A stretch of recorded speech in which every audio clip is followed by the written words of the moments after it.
اعوذ باللہ من الشیطان الرجیم بسم اللہ الرحمن الرحیم والصلاة والسلام علیک یا سیدی یا رسول اللہ وعلی آلک واصحابک یا سیدی یا حبیب اللہ۔ السلام علیکم ورحمۃ اللہ وبرکاتہ۔ ناظرین، آج کا ہمارا ٹاپک ہے قربانی کسے کہتے ہیں، اس کی اصل کیا ہے اور یہ کب سے شروع ہوئی۔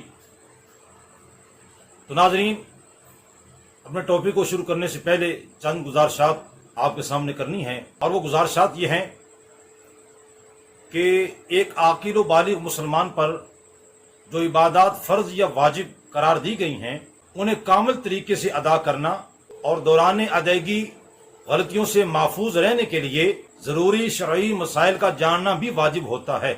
بلکہ بعض عبادات تو ایسی بھی ہیں کہ جن کے وجوب اور عدم وجوب کو جاننے کے لیے بھی علم دین کی ضرورت ہوتی ہے۔ مثلا آپ یہ قربانی کا معاملہ لے لیں، جس مسلمان کو قربانی کے واجب ہونے کی شرائط کا ہی علم نہ ہو اسے کیسے پتہ چلے گا کہ مجھ پر قربانی واجب ہے یا نہیں۔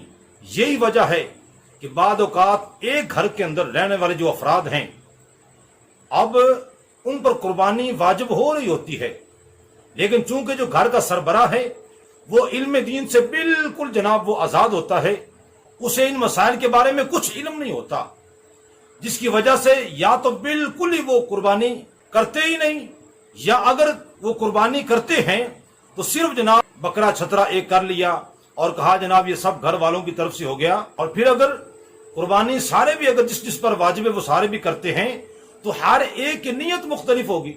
جب علم نہیں ہے کہ میں یہ قربانی کس لیے کر رہا ہوں، میں تو اللہ تعالیٰ کا قرب حاصل کرنے کے لیے، اللہ کی رضا حاصل کرنے کے لیے میں یہ قربانی کر رہا ہوں، لیکن کوئی کباب بنانے کی نیت سے جناب کر رہا ہوتا ہے اور کوئی ٹکے بنانے کی نیت سے جناب وہ قربانی میں شامل ہو رہا ہوتا ہے، تو بعض اوقات علم دین کی کمی کی وجہ سے کئی ایسی غلطیاں جناب وہ بندہ کر بیٹھتا ہے کہ وہ سوائے گوشت کے اور سوائے لذت کے اور کچھ ہاتھ نہیں آتا۔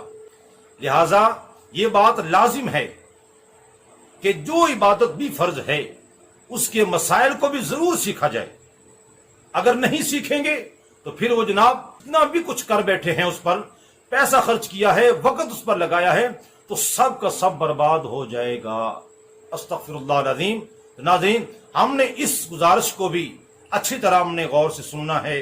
عبادت جو بھی ہم پر فرض ہو چکی ہے اس کے مسائل کا سیکھنا بھی لازم ہو چکا ہے۔ ناظرین، آئیے ہم چلتے اپنے ٹاپک کی طرف۔ سب سے پہلے تو یہ کہ قربانی کسے کہتے ہیں۔ تو ناظرین، در مختار جلد نمبر 2 کتاب الاضحیہ کے اندر یہ تعریف کی گئی ہے، یعنی مخصوص جانور کو مخصوص وقت میں اللہ تعالیٰ کا قرب حاصل کرنے کی نیت سے ذبح کرنا، یہ قربانی کہلاتا ہے۔ تو ناظرین، اب ہم نے دیکھنا چاہیے کہ قربانی کی اصل کیا ہے۔ دراصل قربانی جو ہے یہ حضرت جناب سیدنا ابراہیم علیہ السلام آپ کی سنت ہے۔ جیسے ابن ماجہ باب ثواب الاضحیہ کے اندر یہ حدیث مبارکہ موجود ہے کہ صحابہ کرام نے عرض کی یا رسول اللہ صلی اللہ تعالی علیہ وسلم کہ یہ قربانیاں کیا ہیں؟ تو رسول کریم صلی اللہ تعالی علیہ وسلم نے ارشاد فرمایا کہ یہ تمہارے باپ حضرت جناب سیدنا ابراہیم علیہ السلام کی سنت ہے۔ اور ناظرین، یہی بات یاد رکھنی ہے کہ یہ قربانی ہمارے پیارے آقا صلی اللہ تعالی علیہ وسلم کی بھی سنت مبارکہ ہے، جیسا کہ ترمذی شریف کے اندر ہے کہ حضرت سیدنا عبداللہ ابن عمر رضی اللہ تعالیٰ عنہ آپ بیان کرتے ہیں کہ رسول اللہ صلی اللہ تعالی علیہ وسلم آپ مدینہ المنورہ میں 10 سال تک آپ قیام پذیر رہے، تو ہر سال آپ قربانی فرماتے۔ تو ناظرین، ہمیں ان دو حادثے تجربات سے معلوم ہوا کہ قربانی جو ہے یہ حضرت جناب سیدنا ابراہیم علیہ السلام چونکہ آپ سے شروع ہوئی تو اصل آپ سے ہوئی، اور اس کے بعد ہمارے پیارے آقا صلی اللہ تعالی علیہ وسلم اسی پر عمل کرتے ہوئے ہر سال قربانی فرمایا کرتے تھے۔ تو اس طرح یہ ہماری بڑی خوش نصیبی ہے کہ ہم حضرت جناب سیدنا ابراہیم علیہ السلام ان کی سنت پہ عمل کرنا میں نصیب ہو جاتا ہے، اور پھر رسول اللہ صلی اللہ علیہ وسلم آپ کی سنت پر بھی ہم عمل کر لیتے ہیں۔ اس طرح دو اللہ تعالیٰ کے پیغمبر جو ہیں ان کی سنتوں پر ہمیں عمل کرنے کا موقع مل جاتا ہے۔ اللہ اکبر۔ ناظرین، اب دیکھنا یہ ہے کہ اس کی ابتدا کب سے ہوئی۔ تو اس کا مختصر جو ہے وہ واقعہ میں آپ کے سامنے عرض کر دیتا ہوں. 23واں پارہ سورۃ الصافات جو ہے اس کے اندر جو ہے یہ سارا واقعہ جو یہ بیان کیا گیا ہے، تو وہاں سے بھی آپ طالع کر سکتے ہیں.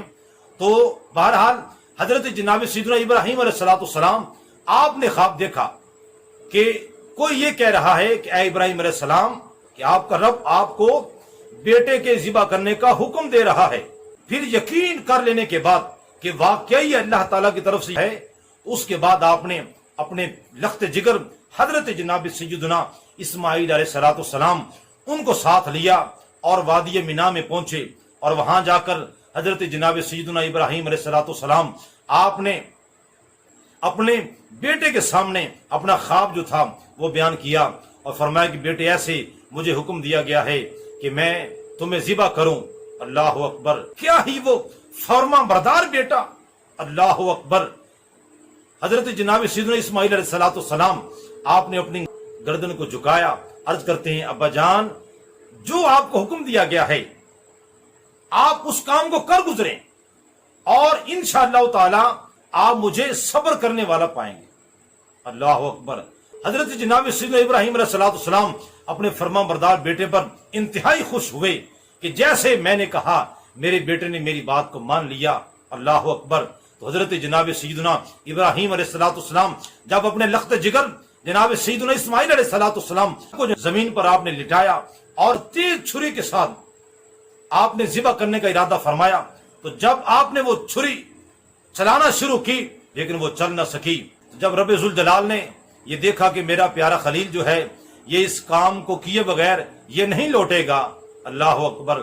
تو رب ذوالجلال خالق کائنات نے جنت سے ایک مینڈا بھیجا اور حضرت جناب سیدنا اسماعیل علیہ السلام آپ کو بچا لیا گیا اور ان کی جگہ پر مینڈا جو تھا وہ ذبح کر دیا گیا. تو آپ نے یہ کام کر کے قیامت تک آنے والے تمام مسلمانوں کو اللہ کی رضا پر راضی رہنے اور اس کے احکامات پر خوش دلی کے ساتھ عمل پیرا ہو کر اس کی بارگاہ میں مقبول ہونے کا عظیم عملی درس ہمیں عطا فرمایا. تو ناظرین یہ تھا وہ مختصر واقعہ کہ قربانی کی ابتدا کیسے ہوئی.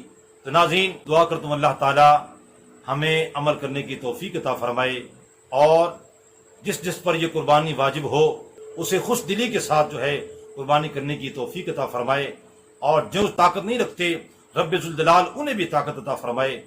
آمین ثم آمین. وآخر دعوانا الحمدللہ رب العالمین. اللہ